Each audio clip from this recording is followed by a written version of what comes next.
came along, and you can't really do CBT, exposure and response prevention tactics with COVID. Like, you can't say, oh, go and spend some time with an infected person who has COVID to see what happens. Like, you could do that maybe with someone with a slight cold, and the worst that would happen is that you get a slight cold. It's not like a massive catastrophe, and that's what CBT tries to teach you. You know, it's not a massive catastrophe if you get a slight cold or whatever. And yeah, it might be annoying and it might destabilise, but it's not like a complete catastrophe. And I was getting a lot better at kind of doing that.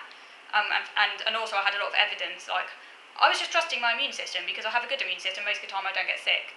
So I was like, okay, well, I can sit next to someone with a cold, and 9 times out of 10 I don't actually catch it. And sometimes if I do catch it, it's not, you know, I can get through it. You know, I was using my logic, you know, and things like that. Obviously with COVID, it's different because this is a disease. I don't have any immunity, but I've been vaccinated now. But even so, you know, you can still catch it. It's not like, I don't know what the outcome is going to be, okay? And it's like a pariah disease. It's completely different to like a normal cold, you know. I can logically deal with that. This is a lot harder, and I mean, everyone's worried about this one. And there is a real threat out there, you know, I'm not making this up. I mean, it's a real disease. So it's not like you can really use CBT, exposure and response, like you can with other illnesses, you know. So yeah, it becomes a lot harder to deal with. And like I say, my issues are very, very logical. And I'm using OCD loosely because, as I said before, I see my OCD as different to classic OCD. It's developmental in origin. It has organically derived from my autism. It's emerged from my autism. You know, you think, you know, like in science we talk about emergent properties as opposed to like fundamental properties. So if you think about it, the foundation is my autism. That's like a fundamental core deep reality. Obviously autism itself is emergent because obviously then, you know, I'm not going to get into the details, but obviously autism then emerges out of, you know, your neuronal structure, then that emerges out of, you know, like chemicals and everything, We won't go down that route, but you get what I'm saying. It's like one thing emerges out of the other. It's like a kind of, you know, sort of nesting, and OCD has emerged organically. That's to say, you know, it's a natural sort of progression or a natural outgrowth. It's not something that. It's not jarring, you know, that's what I mean when I say, use the word organic. It's like, you know, it's continuously flowing out of, you know, my autism and the way I see the world. It makes logical sense that because I need routines, because anything that destabilises the routine is really difficult for me to manage because of my autism. That's not something I've chosen, it's just the way my brain is structured. You know, you can't change that, you know, it's the way my brain is structured. Otherwise I'll be working against my neurology, which is impossible. You know, if something's really threatening like that, then obviously it makes logical sense to do your best to avoid that situation. So that's logical, but the problem is I've taken that logic to extremes. And that's what, you know, the psychologist is going to help me work on. She seems really, really good and really clued up, because it was her who put it in psychological language. I already knew about ego dystonic and ego syntonic, but it's helpful for her to, you know, to kind of, to hear her talking about it really. I can see that we're on the same page. And yeah, she just seemed to grasp it really. You know, she said, yeah, we need to work with your neurology, not against it. So it's not like we're looking for a cure, because I can't be cured.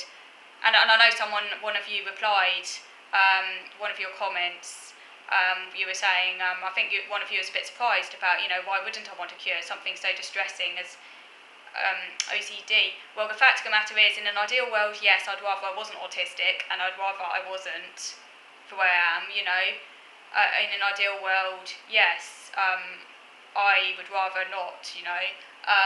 But we're not in an ideal world, and there is currently no cure for what I have. So the only way I can be at peace is to accept it, and that's what I've kind of done. When I say accept, it doesn't mean it's always an easy thing, you know, and it doesn't mean that every day I'm accepting it. Some days I do have moments where I, you know, think, why can't, you know, and I moan about it and stuff. But all in all, you know, I am at a position where I just get on with life. That's kind of always how I've been. I've always just accepted my problems. Like I again, it might be an autistic issue around imagination, but I struggle to imagine any different scenario. And in a way that kind of probably stops me from getting down by it, because it just is, you know. I do accept things. When things happen, I tend to accept it, you know. Accept in a sense that doesn't mean it doesn't make me annoyed, and, you know, and it doesn't mean I don't have negative emotions around it. So don't get the wrong idea, it's more that I'm not actively resisting it either.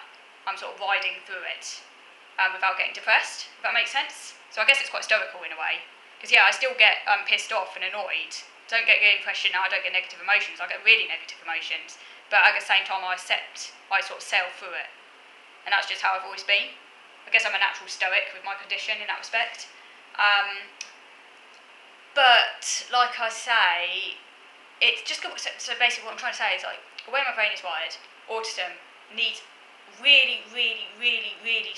have a really extreme need for routine. Okay, it's not something I can do anything about, because that's like the way my brain is wired. It's a really core issue. It's fundamental. Okay, if my routines are messed up, it's visceral. It's not like an intellectual thing where I think, okay, it doesn't really matter. No, it happens. Like, you know, it's in my brain. It's not something I can really deal with. So it makes logical sense, you know, to... Ultimately, it makes logical sense. It's logically consistent to protect myself against that situation through trying to the best of my ability to ensure that things are kept stable.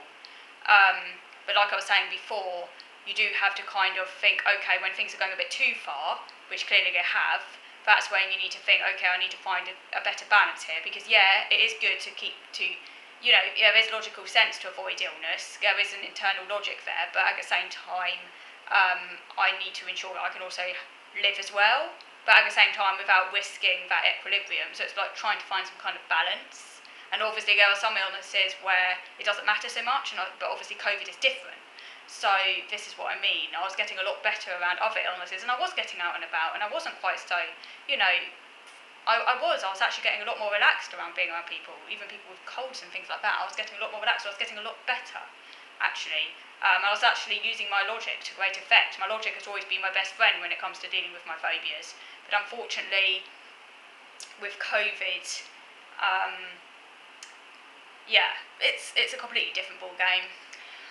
So it's going to be a lot harder, really, to navigate. But that doesn't mean I can't make progress. It just means I'm going to have to find a different equilibrium, really, and sort of it's all about working out how I can move forward over time, but at the same time keep myself safe, and that's very difficult. And obviously, I mean, I am largely guided by the evidence because I am very logical. So as soon as they start saying rates are going down and things genuinely are safe, I'll feel able to make progress, but I need to have the evidence there. Currently, with this Omicron strain, it's still too risky for me, and it's not risky in a logical sense. It is risky in it's risky in a really, really logical sense, in a sense that you know, getting COVID could potentially screw up my mental health. So I'm not actually imagining this. It could be devastating for me. It could be, hypothetically, I might be lucky and only get it asymptomatic, but if I were to get long COVID, I don't want to risk that. I've got enough crap in my life, you know, and is this actually a real concern? I'm not scared of dying, because I don't think I would die. Obviously, you can't say you wouldn't, you know, but it's very, you know, yeah, that isn't my concern. I'm not scared of dying, okay? I'm scared of long COVID and things like that. And obviously, I don't know how it would affect me because I haven't had it. So, you know, it is a real risk. It's not just like a cold or something like that. It's just, you know, it's a real risk. So, yeah. But I hope that answers your earlier question about why I wouldn't want a cure from OCD. The reason being is that it's an unrealistic expectation, because I'm going to have it for life. It's part of my autism. Trying to aim for a cure, as another one of you said, the other one of you who commented, I know isn't autistic but has quite severe OCD, if I'm getting it correct. I think you also said you also didn't want a cure because it was unrealistic. So yeah, I just feel it's unrealistic, because I do feel that some types of OCD, I mean, obviously in my case it's connected to my autism and it's developmental, but even people who aren't autistic some people might not want a cure. It depends on the type of OCD you have, really. and it depends on how realistic that aiming for a cure is. Like someone who's got like postpartum OCD, that's to say OCD develops after, like, say they've had a baby or something. A cure for them would be a realistic expectation because it's not something they've always had. It's kind of an alien imposition, or someone who suddenly develops OCD after an illness or something like that, which some people do. But if it's like developmental and has already been there and is kind of like